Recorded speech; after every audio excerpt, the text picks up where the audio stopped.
This week we're going to talk about play, progress, and plateaus.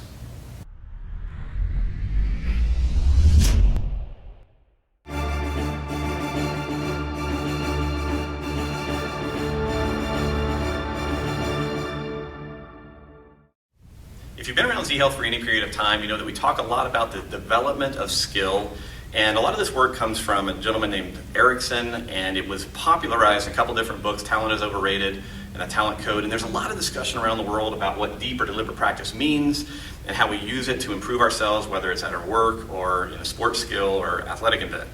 Now, one of the things I want to talk about is the idea that deliberate practice is supposed to come after you know what you want to be good at. This is one of the most confusing aspects of deliberate practice, and I run into it all the time. 3 weeks ago, I was in Denmark teaching in our level 3 class, which is called S-Phase, which is what we call the fundamentals of athleticism. And in that class, we work on sprint technique and a lot of field movement technique and sports vision, a lot of cool stuff. And in that class, I talk about deep and deliberate practice and how to become really good at something. Because when you look at elite athletes, usually they've spent 10 to 20 years learning their sport, and they continue to evolve over time. Well, in that class, one of the participants at one point just had this offhand comment of, man, deliberate practice is so boring. And that actually led me to this reminder that very often people that find deliberate practice or deep practice boring don't understand it, or more importantly, they haven't figured out what they want to be good at yet. And so what I want to talk about today is this continuum that we use in Z-Health, because for the general population, people that are just interested in having anywhere, anytime, anywhere fitness, deliberate practice often is the last thing that you need to be focused on, because deliberate practice is designed to make you better at something that's really important to you. Because you have to have internal motivation, internal drive to really want to improve it. If I'm a golfer, and that's my focus, and I love golf, I want to learn how to deliberately practice golf. But if I don't know what I like, it's much more important to go through a process. So what we talk a lot about is this idea of play. Now there's a great book out there called Play. I recommend that you read it at some point. But it's one of the things that we find vastly lacking in adults. Most of us as adults, we don't play, we don't really try new things very often because we're intimidated, we're embarrassed by our lack of skill. But really, in order to figure out what you like in life, you need to play.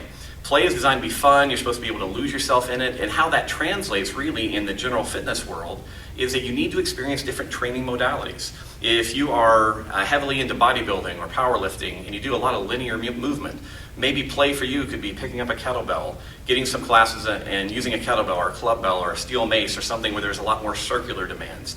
You need to find ways to have novelty in your training to actually figure out what you like. Now, once you figure out what you like, you can then move into the next two levels of training, flow and deep practice. Now, flow is a really big word out there right now. Lots of people are talking about it. Red Bull actually has their Flow Performance Institute that they're building because they talk a lot about extreme athletes and this zone that they get into so they can perform at a really high level. And one of the things that they think they've figured out is that flow occurs when you're working about 4% above your current capacity. So whatever you're good at, go just 4% above that, right at the edge of your talent, edge of your ability, and you can get into that middle state where everything falls away. And all that you're focused on is what you're doing. And most people who've been in sports and continue to stay in sports have had at least one or two flow experiences in their life, and we're always trying to get back to it. Now, the issue that we run into with that is that flow is supposed to occur, like I said, in this kind of zone or range where we're right at the edge of our abilities, and for most people it comes when we're competing. Whenever we're playing against somebody else, especially someone that's a little better than us, or we're on a ski run that's just a little bit above our current capacity, that's a great place to experience flow. Once you have gone through that play to figure out what you like, you've had some cool competitive experiences and get excited about it, now you're actually arranged mentally to start the deep practice process.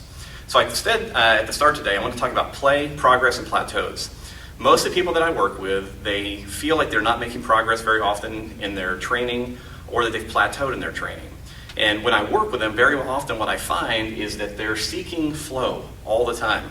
They're always like, okay, I want to just be, I want to just practice and have it feel awesome all the time.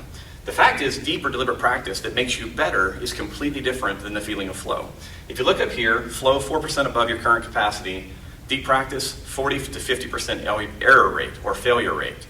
So whenever you're engaged in deep practice to become good at something, you have to do it slow, you have to do it in a way that's very challenging, that's very hard, so that your brain can understand the small, significant differences that separate the amateur from the elite. So if you're thinking about your training, you're bored, you're frustrated, you're like, I'm stuck here, Number one, you may not actually like what you're doing. If that's the case, I'm encouraging, try some new things. Find a coach, find someone that can take you through new training environments, novel training stimulus, new games, new sports, because there may be something out there that you've been thinking about doing and you've never tried that could completely change the way that you approach working your body. The biggest impediment to play is fear. And I want you to understand that. It takes courage and boldness as an adult to go out and go, I don't know what I'm doing, but I'm going to have fun anyway. I'm going to try this and get engaged with it. So if you, like I said, if you find yourself in that spot, I'm stuck, I've plateaued in my training, recognize also that very often once you've gotten good at something, you try and do it in a flow state all the time. And if you try to constantly work in that flow state, that will actually pull you away from the idea of deep practice. So this is, like I said, a continuum that we teach and that we have used with tremendous success. And what I want you to realize is if all that you ever want to do is play, that's okay too. Flow and deliberate practice are really reserved for people who are competitive, who are wanting to improve at something. And if all that you want is anywhere, anytime, anywhat fitness, work with someone that can give you a really novel training environment, making sure that you don't get hurt, and that's going to give you an amazing ability to adapt to anything that you choose to do in your life. So if you have any questions about this, please let me know. Otherwise, good luck in your training, and I hope this helps you bust some of those plateaus.